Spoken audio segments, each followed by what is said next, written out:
सुप्रभात प्यारे बच्चों। आज हम कक्षा 8 की मुख्य पाठ्य पुस्तक बसंत भाग 3 में संकलित इस्मत चुगताई द्वारा लिखित कामचोर कहानी का आदर्श वाचन करते हुए इसके व्याख्या को जानेंगे। पाठ 10 कामचोर। कामचोर कहानी के लेखक इस्मत चुगताई जी हैं और प्रस्तुत कहानी में इस्मत चुगताई इसके पात्र और लेखक दोनों हैं। इस कहानी में इस्मत चुगताई के संयुक्त परिवार की जो घटनाएं हैं उस घटनाओं को कहानी के रूप में प्रस्तुत किया गया है जो कि हास्यप्रद से युक्त है। आगे देखें। बड़ी देर के बाद विवाद के बाद यह तय हुआ कि सचमुच नौकरों को निकाल दिया जाए। आखिर ये मोटे मोटे किस काम के हैं? हिलकर पानी नहीं पीते, इन्हें अपना काम खुद करने की आदत होनी चाहिए। कामचोर कहीं की। अब काफी देर बाद विवाद मतलब बहस हुआ और बहस के बाद यह तय हो गया, निश्चय हो गया कि अब वास्तव में नौकरों को निकाल दिया जाए, क्योंकि ये जो मोटे मोटे किस काम के हैं, अर्थात जो इतने बड़े बड़े जो घर के बच्चे हैं जो अपने हाथ से स्वयं पानी नहीं पीते हैं, तो इन्हें अपना काम खुद करने की आदत होनी चाहिए। इस तरह के कामचोर नहीं होना चाहिए, इन्हें कामचोरी नहीं करनी चाहिए। तुम लोग कुछ नहीं, इतने सारे हो, सारा दिन उधम मचाने के सिवाय कुछ नहीं करते। अब कह रहे हैं कि जो मुखिया हैं उन्होंने कहा कि तुम लोग कुछ नहीं, इतने सारे लोग हो और सारा दिन तुम लोग केवल उधम मचाते हो, केवल हुड़दंग मचाते हो, केवल उछल कूद करते हो, इसके अलावा तुम कुछ नहीं करते हो। और सचमुच हमें ख्याल आया कि हम आखिर काम क्यों नहीं करते।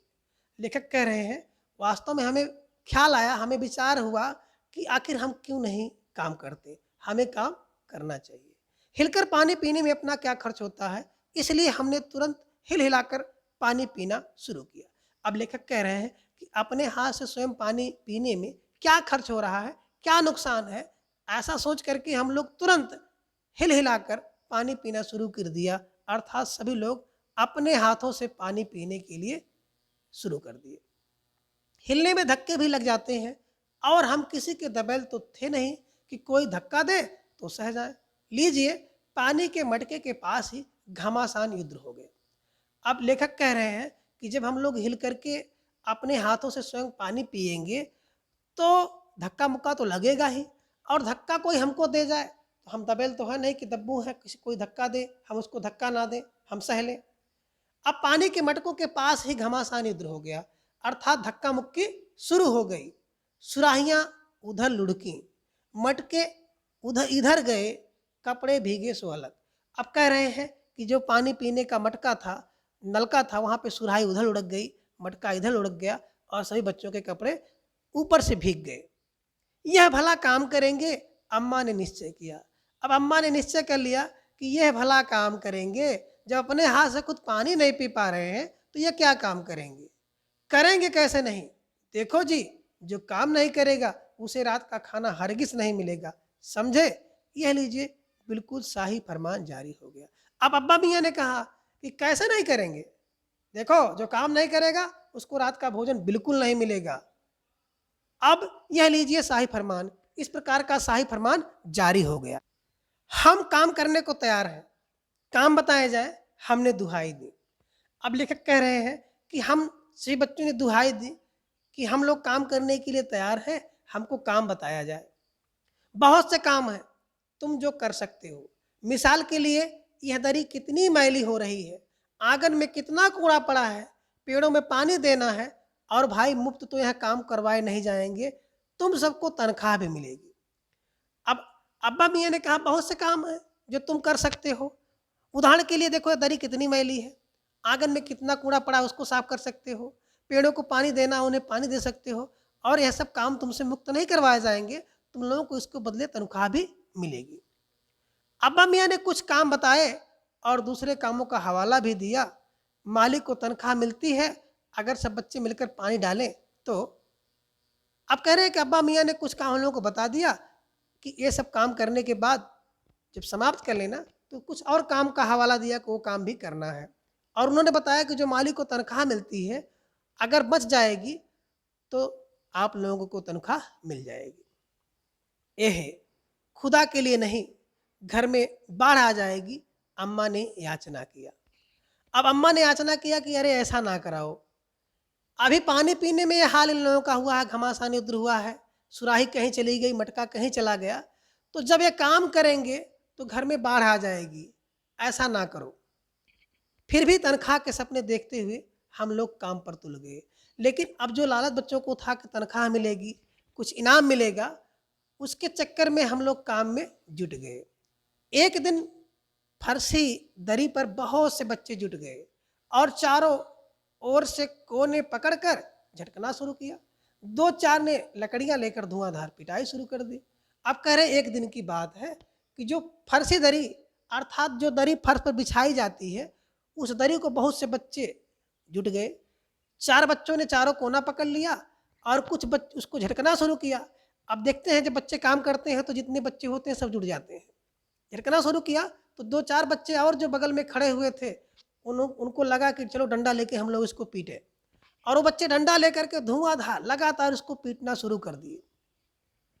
अब सारा घर धूल से अट गया, खांसते खांसते सब बेदम हो गए। सारी धूल जो दरी पर थी, जो फर्श पर थी, सबके सिरों पर जम गई, नाकों और आंखों में घुस गई। बुरा हाल हो गया सबका। हम लोगों को तुरंत आंगन से निकाला गया। वहां हम लोगों ने फौरन झाड़ू देने का फैसला किया।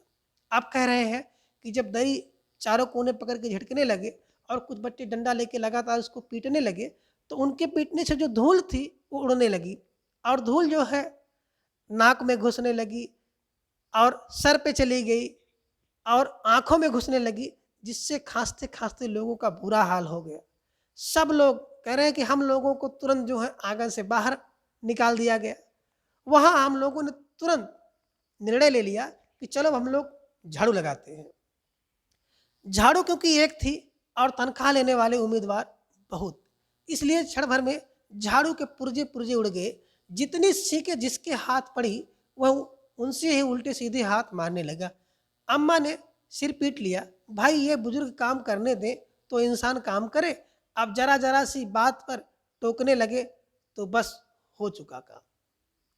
अब आगे लेखक बता रहे हैं कि जब हम लोगों को आंगन से भगा दिया गया, बाहर निकाल दिया गया, तो हम लोग तुरंत निश्चय किए कि चलो हम लोग झाड़ू लगाते हैं। अब झाड़ू लगाने के लिए जब हम लोग आए तो एक झाड़ू, और झाड़ू के उम्मीदवार इतने ज़्यादा थे कि झाड़ू की जितने सीखें थी सब निकाल ली गई। किसी के हाथ में 2 सीख, किसी की 4 सीख, किसी की 1 सीख। जिसकी हाथ में जितनी सीखें थी उस सीखों को लेकर सब लोग अपना उल्टा सीधा हाथ मारने लगे। अब अम्मा सिर पीटने लगी, अम्मा चिल्लाने लगी। अब बता रहे हैं कि अगर कोई बुजुर्ग जो हम लोग काम करने दे तो हम लोग काम करें, जरा सा काम पे जरा सी बात पर लोग टोकने लगते हैं तो काम हो चुका, हम कैसे काम करेंगे। भाव यह है कि बच्चों की काम करने की शैली में अगर कोई बुजुर्ग इंटरफेयर करता है, कोई टोकता है, तो बच्चों को अच्छा नहीं लगता है। तो बच्चों को अच्छा नहीं लग रहा था जो ये लोग बच्चों को सलाह दे रहे थे। असल में झाड़ू देने से पहले जरा सा पानी छिड़क लेना चाहिए। बस यह ख्याल आते ही तुरंत दरी पर पानी छिड़का गया। एक तो वैसे ही धूल से अटी हुई थी, पानी पड़ते ही सारी धूल कीचड़ बन गई। अब लेखक कह रहे हैं कि वास्तव में झाड़ू लगाने से पहले पानी छिड़का जाता है, और जब हम लोगों को यह ख्याल आया कि झाड़ू लगाने से पहले पानी छिड़क ले, तो दरी पे पहले से ही धूल पड़ी हुई थी, और उस पर जब पानी छिड़का गया तो दरी में कीचड़ ही कीचड़ पड़ गया, अर्थात चारों तरफ कीचड़ दिखाई देने लगा। अब सब आंगन से भी निकाले गए। तय हुआ कि पेड़ों को पानी दिया जाए। बस सारे घर की बाल्टियां, लोटे, तसले, भगोने, पतीलियां लूट ली गईं। जिन्हें चीजें ना भी मिली वो डोगे, कटोरे और गिलास हिले भागे। कह रहे कि जब हम लोग आंगन से भगा दिए गए तो हम लोगों ने निश्चय किया कि चलो बाहर चलते हैं, पेड़ को पानी देते हैं। बस सारे घर के जितने बर्तन थे, बाल्टी, लोटा, तसला, भगोना, पतीली, सब लूट ली गई, अर्थात सब बच्चे ले लिए। जिन्हें जो मिला वो उसी को लेकर के पानी देने के लिए निकला, और जिसे कुछ नहीं मिला वो डोगा, कटोरा और गिलास लेकर के भागा। अब सब लोग नल पर टूट पड़े। वहां भी वह घमासान मची कि क्या मजाल जो एक बूंद पानी किसी के बर्तन में आ सके। ठूसम ठास किसी बाल्टी पर पतीला और पतीले पर लोटा और भगोने और डोंगे। पहले तो धक्के चले, फिर कोहनियाँ और उसके बाद बर्तन। फौरन बड़े भाइयों बहनों, मामुओं और दमदार मौसियों, फूफियों की कमुक भेजी गई। फौज मैदान में हथियार फेंक कर पीठ दिखा गई। अब कह रहे हैं कि जब सब लोग बर्तन ले लिए तो बर्तन लेकर के नलके पर टूट पड़े, नलके पर पहुंच गए। वहां भी वह घमासान मच गई कि क्या मजाल कि जो एक बूंद पानी किसी के बर्तन में आ जाए। ठूसम ठूस एक ने बाल्टी रखा तो बाल्टी के ऊपर पतीला हो गया, पतीला के ऊपर लोटा किसी ने रख दिया, लोटे के ऊपर किसी ने डोगा रख दिया। अब क्या हुआ, इससे सब लोगों में गुस्सा आ गया।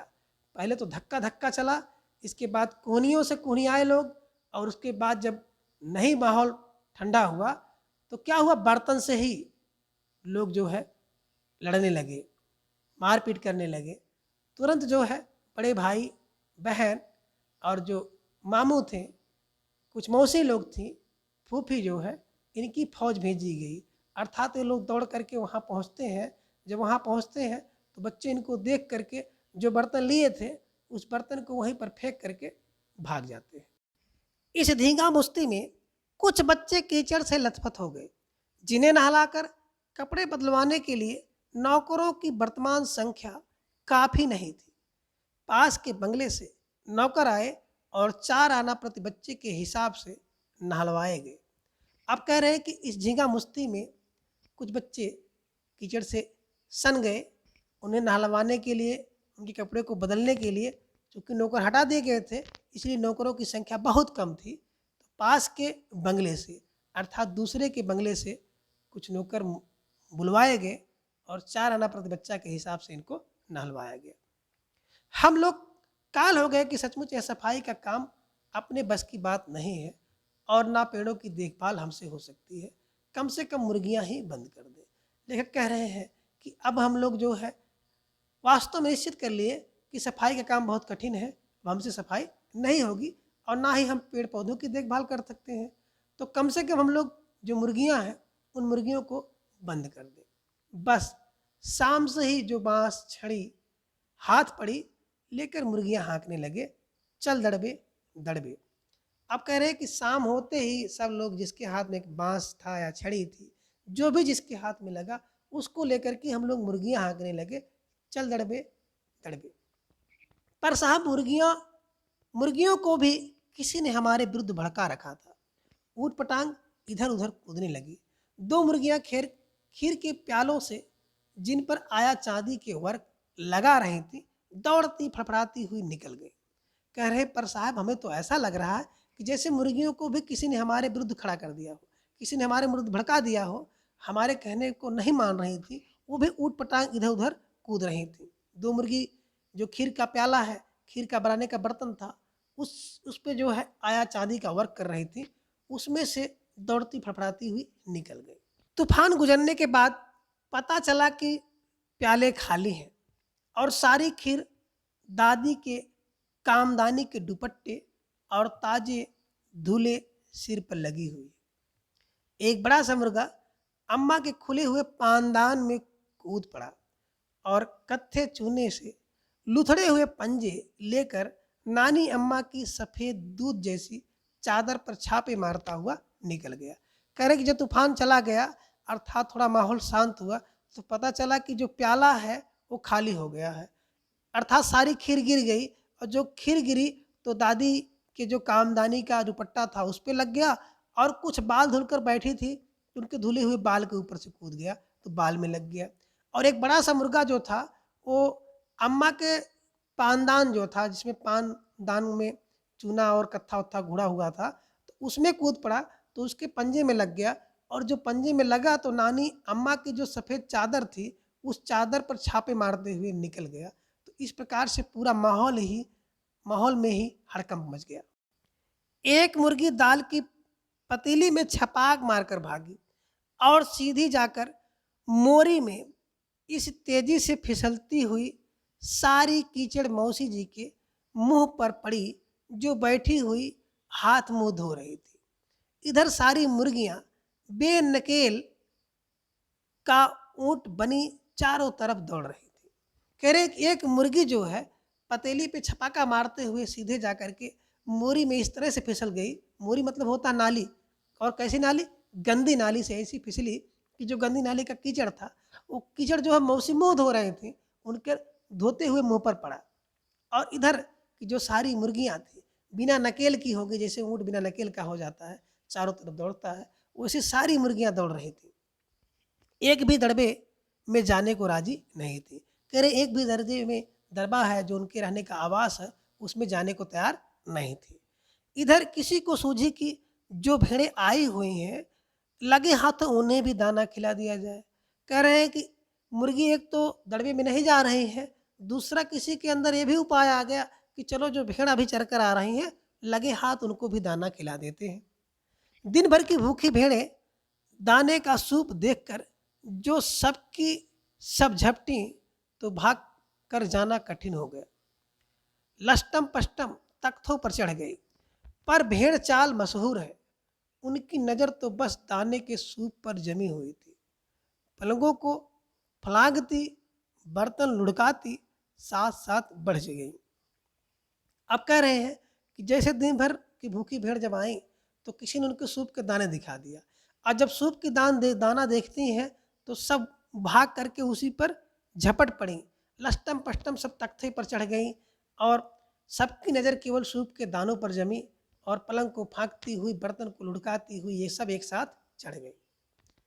तख्त पर बानी दादी का दुपट्टा फैला हुआ था, जिस पर गोखरी, चंपा और सलमा सितारे रखकर बड़ी दादी मुगलानी बुआ को कुछ बता रही थी। भेड़ें बहुत निसंकोच सबको रौंदती मेघनों का छिड़काव करती हुई दौड़ गई। कह रहे कि अब जो तकत था उस पर बड़ी दादी का दुपट्टा फैला हुआ था, उस पर कुछ गोखरी, चंपा और कुछ सलमा सितारे रख करके कुछ मुगलानी बुआ को बता रही थी, और सब भेड़ बिना संकोच के उसको रौंदती हुई, मेघती हुई उस पर छिड़काव करते हुए निकल गई। जब तूफान गुजर चुका तो ऐसा लगा जैसे जर्मनी की सेना जो है टैंकों और बम्बारों सहित उधर से छापा मारकर गुजर गई हो। जहाँ जहाँ से सूप गुजरा, भेड़ें शिकारी कुत्तों की तरह गंध सूंघती हुई हमला करती गई। अब कह रहे हैं कि जब तूफान गुजर चुका तो ऐसे लग रहा था कि जैसे जर्मनी की सेना जो है टैंक और बम को बरसाते हुए इधर से उधर को निकल गई है।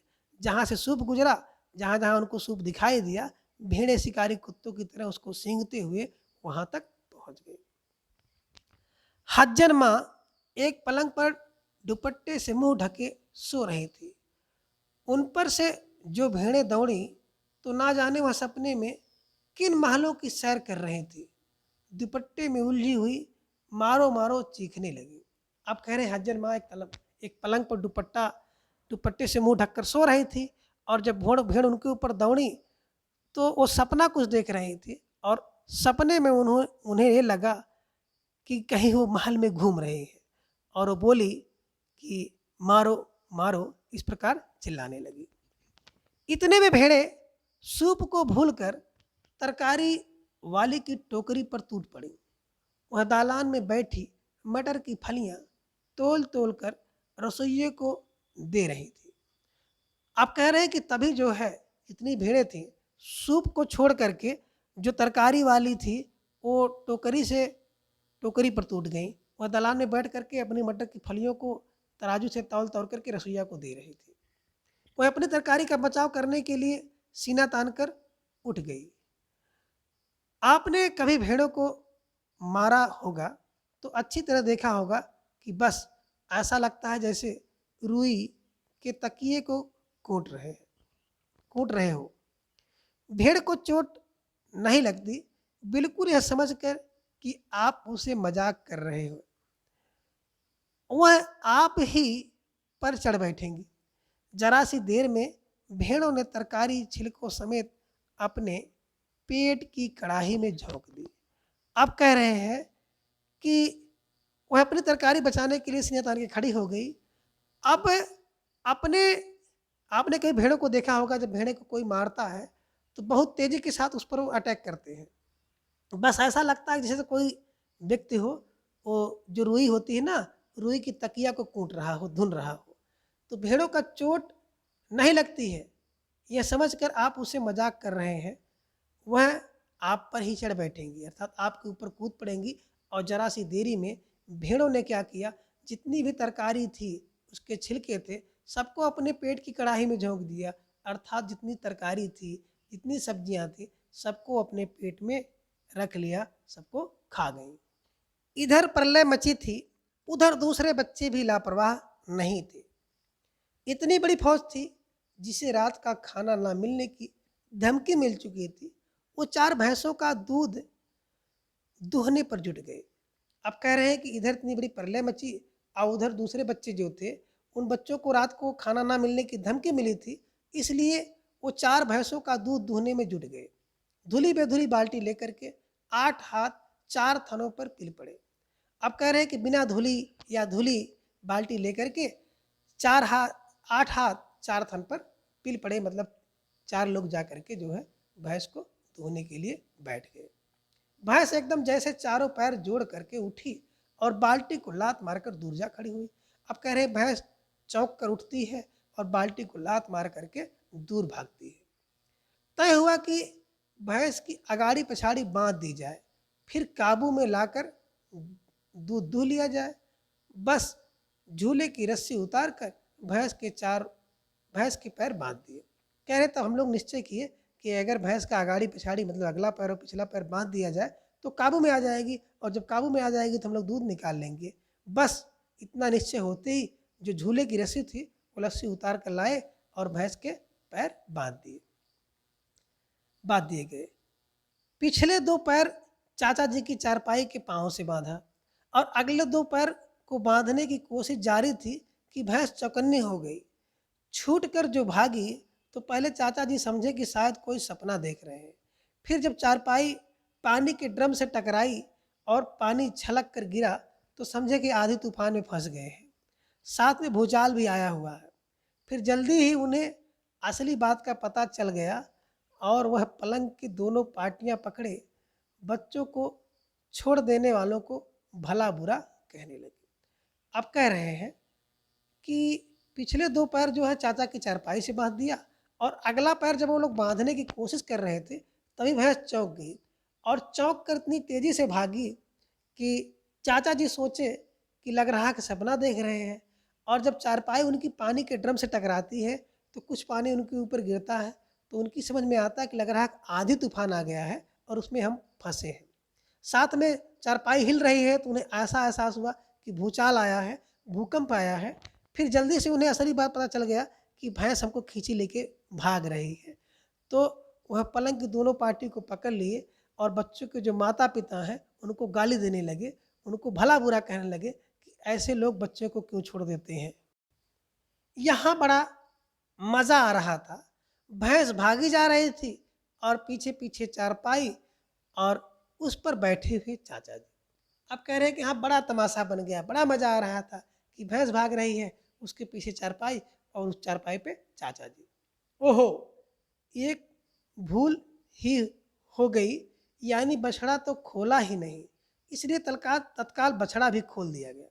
अब बच्चे कह रहे हैं कि ओहो बड़ी गलती हो गई कि बछड़ा तो हम लोग खोलबे नहीं किए हैं, तो वो लोग बछड़ा भी खोल दिए।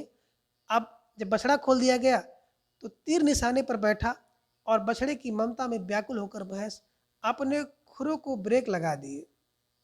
अब कह रहे हैं कि जो उन लोगों ने जो तीर लगाया, जो निशाना लगाया, जो कार्य किया वो सही हुआ कि बछड़े की ममता में व्याकुल होकर भैंस ने अपने खुरों को ब्रेक लगाया, अर्थात थोड़ा सा रुकी और बछड़ा तत्काल जुट गया।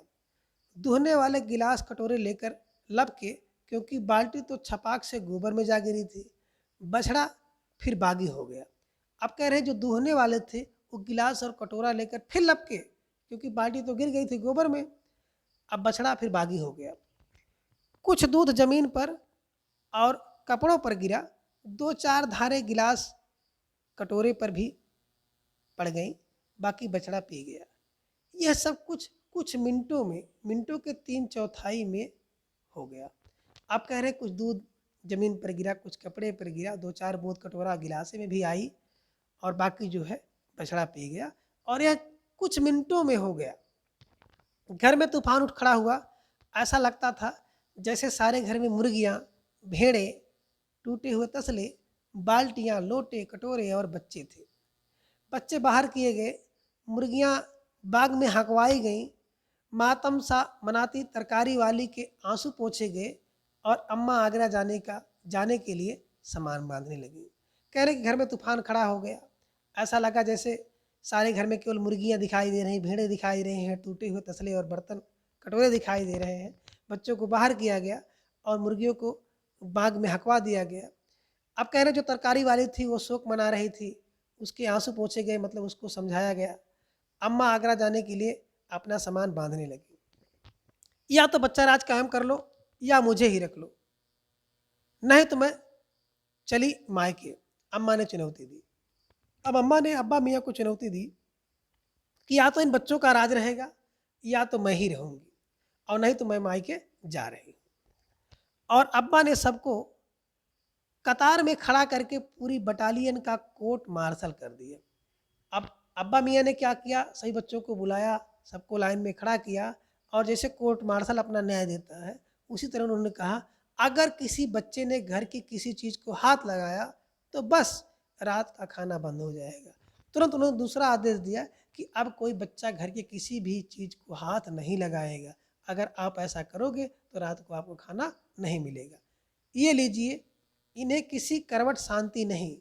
हम लोगों ने भी निश्चय कर लिया कि अब चाहे कुछ भी हो जाए, हिलकर पानी भी नहीं पिएंगे। अब कह रहे हैं बच्चे की लो, अब इनको इसमें भी शांति नहीं है। जब कह रहे थे काम नहीं कर रहे थे, कह रहे थे काम करो, और जब काम किए तो कह रहे हैं कुछ भी ना करो। हम लोगों ने भी यह निश्चय कर लिया कि अब आगे कुछ भी हो जाए लेकिन हम लोग हिलकर भी पानी नहीं पिएंगे। इस्मत चुगताई। क्यों? आज की क्लास में बस इतना। अगली क्लास में फिर हम लोग किसी दूसरे टॉपिक पर चर्चा करेंगे। Thanks for watching.